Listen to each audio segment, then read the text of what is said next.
მანამდე ახალ ამბებს უნდა გავაცნოთ. ხელოვნების სასახლეში რობერტ ბარძიმაშვილის 80 წლის იუბილეისადმი მიძღვნილი საღამო გაიმართა.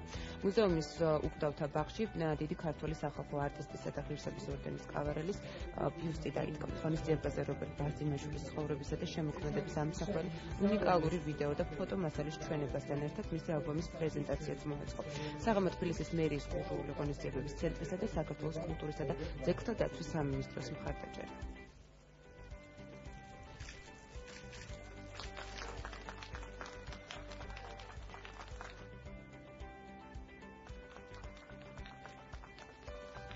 გავხსენით მონუმენტი, სადაც რითაც კიდევ ერთხელ დავადასტურეთ ჩვენი ღრმა პატივისცემა ქალაქის და თითოეული მაცხოვრებლის ღრმა პატივისცემა ამ ადამიანის და მისი შემოქმედების მიმართ. მან ძალიან ბევრი ახალგაზრდა დააყენა ცხოვრების სწორ გზაზე, ძალიან ბევრს გაუკვალა ცხოვრების გზა. სწორედ ამით არის ის დასაფასებელი და ჩვენი პატარა მოგზაურული წვლილი შეიტანეთ მისი სახელმწიფო ეპოქაში და მის დამცინებაში.